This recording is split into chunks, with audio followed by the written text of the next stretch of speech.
నేను ఏ కలర్తో మాట్లాడినా ఏ మంత్రితో మాట్లాడినా అట్లా నోటీసులు వచ్చినాయా మాకు తెలియదు అంటుంది తప్ప ఎవ్వరు కూడా ఇలా ఇన్వాల్వ్ అవుతలేరు. ఇక ఆయన హైడ్రా కమిషనర్ అయితే మాకు ఎవరికి చెప్పాల్సి అక్కర్లేదు, మేము నోటీసులు ఇవ్వాల్సి అక్కర్లేదు, మేము ఎవరిదైనా కూలగొట్టే అధికారం ఉందని ఆయన అంటున్నాడు. ఇవాళ అంటే వాళ్ళకు ఎప్పుడు వస్తాను, శనివారం వస్తాను, శనివారం ఆదివారం ఎందుకు వస్తారు అంటే కోర్టుకు పోవద్దు, ఎవరు దిక్కుండద్దు వీళ్ళకు అంటే వాళ్ళకు జడ్జిల మీద నమ్మకం లేదు, కోర్టుల మీద నమ్మకం లేదు, చట్టాల మీద నమ్మకం లేదు, ఎవడు అడగద్దు అని చెప్పి ఎవడు అడిగేటోళ్ళు లేడనేటువంటి పద్ధతిలో అంటే రాజుల కంటే నిజాం సర్కార్ కంటే కూడా దుర్మార్గుడు అయిపోయాడు. ఇవాళ వాళ్ళు చెప్తున్న ప్రకారంగా తెలంగాణ దొంగ రాత్రి వచ్చి ఇలా డిస్టర్బ్ చేసే ప్రయత్నం చేస్తున్నారు. ఇప్పటికే మొత్తం హైదరాబాద్లో పేదోళ్ళు ఎవరైతే 40 ఏళ్ళుగా 50 ఏళ్ళుగా రెక్కల కష్టాన్ని నమ్ముకొని కుటుంబాన్ని పోషించుకునేటువంటి వాళ్లకు కంటి మీద కొనుక్కు లేకుండా చేస్తున్న ప్రభుత్వం రేవంత్ రెడ్డి ప్రభుత్వంగా చరిత్రకెక్కింది.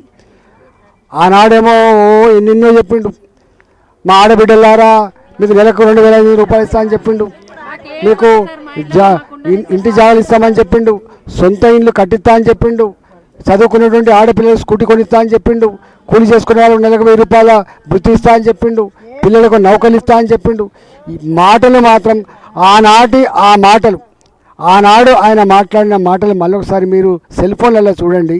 ఇవాళ చేస్తున్న దుర్మార్గ పనులేందో మీరు ఒకసారి చూడండి. అంటే వీళ్ళ నైజం మనకి ఇప్పుడు అర్థమైపోయింది.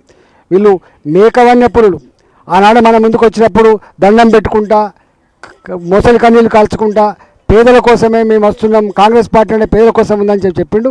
ఇవాళ ఓటేసిన కర్మానికి, అధికారం ఇచ్చిన కర్మానికి ఇవాళ గింతమంది పేదల ఉసురు పోసుకునే ప్రయత్నం చేస్తున్నాడు. మొన్న నేను చెప్పిన పేదల కన్నీళ్ళలో కొట్టుకపోతా నా కొడుక అని చెప్పినాం.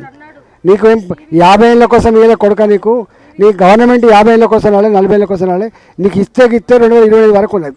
ఇప్పటికే సంవత్సరం గడిచిపోయింది.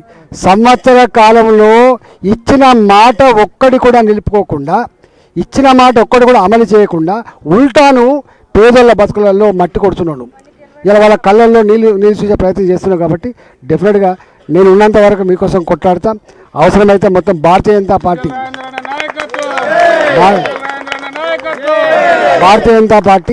మొత్తం పార్టీ మీకు అండగా ఉంటుంది. నేనే వస్తా రామంతపూర్కి, నేనే వస్తా చైతన్యపూర్కి, కొత్తపేటకు, నేనే వస్తా జొన్నగడ్డ. కాబట్టి ఇవాళ 40 రోజులు అవుతుంది. గెలిచిన సుఖం కూడా లేదు, గెలిచిన సంతోషం కూడా లేదు. రోజుకి ఇదే పని, అన్నా ఇక్కడ కొలగొడుతుండు, అన్నా ఇక్కడ నోటీసులు వచ్చినాయి, అన్నా ఇక్కడ పోలీసులు వచ్చినంటే నేను పోయి కాపలా కాసే పరిస్థితి.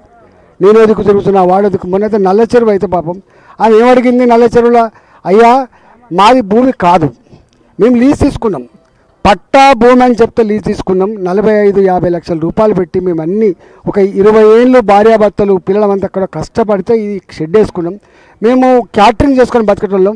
ఒకవేళ కూల కొడతా అంటే కూల కొట్టుకో, మాకు 3 గంటల టైం ఇవి, 3 గంటలని సామాన్యం తీసుకుపోతామని చెప్పింది. ఒక ఆమె ఎక్కడ గగనపాలలో నా కొడుకు క్యాన్సర్ ఉంది, నేను నీళ్ళ ప్యాకెట్లు అమ్ముకొని బతుకుతా, నాకు ఇది తప్ప నాకు మార్గం లేదు, నాకు ఎవరు లేరు, నేనే పెద్ద నా ఇంట్లో అని చెప్పి ప్రాధేయపడి కాళ్ళ మీద పడ్డప్పటికి కూడా కనికరించకుండా ఆమె మొత్తం పీకేసింది. ఒక ఆయన అయితే నా కంపెనీ మిషన్లు చాలా కాస్ట్లీ మిషన్లు సార్, నేను ఒకవేళ నువ్వు టైం ఇవి, నాకు 2 రోజులు టైం ఇవి, 3 రోజులు టైం ఇవి తీసుకుంటా అంటే ఆ మిషన్ల మీద కూడా షెడ్లు కూలగొట్టింది సరిపోక మిషన్ల మీద కూడా డోజర్లకి తొక్కిచ్చి శత్రువులు ఎట్లయితే కసితో చేస్తారో గట్టడి పని చేసింది. అంటే అందుకని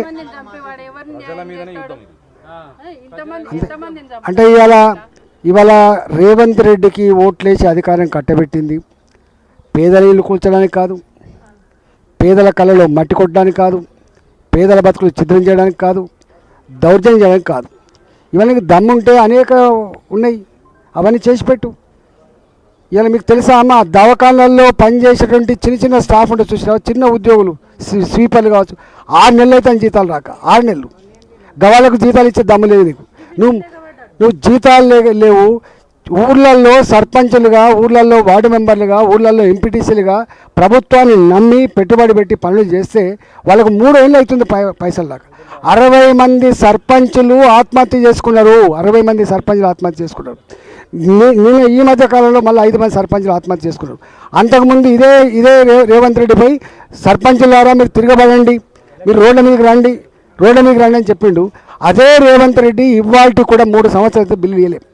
ఇంకా సర్పంచులు 2 లక్షలు 3 లక్షలు, నాకు మొన్న ఒక ఆమె లక్ష్మి అని ఫోన్ చేసింది, సార్ నేను దసరా లోపు కనుక డబ్బులు రాకపోతే నేను సూసైడ్ చేసుకొని చచ్చిపోతా అంటుంది ఆమె. వార్డు మెంబర్ నేను, నమ్మి పనిచేసిన నేను అని చెప్పి ఇవాళ ఆ లక్ష్మి నాకు ఒక ఉత్తరం పంపించింది.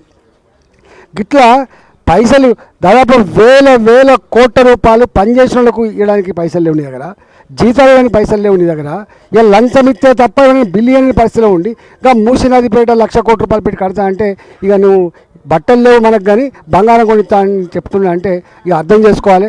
బట్టలకు ఎంత వాల్యూ ఉంటుంది, బంగారంకి ఎంత వాల్యూ ఉంటుందో ఒక గట్ల ఉన్నారు వీళ్ళు.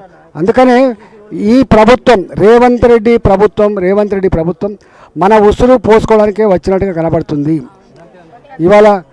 అందువల్ల నేను అవసరమైతే పార్టీ పరంగా ఇందిరా పార్క్ దగ్గర ధర్నా పెడదాం, అవసరమైతే ఎక్కడికంటే అక్కడికి వస్తాం. కాబట్టి మీరు ఆందోళన పడకుండా ఉండాలని చెప్పి కోరుతున్నా.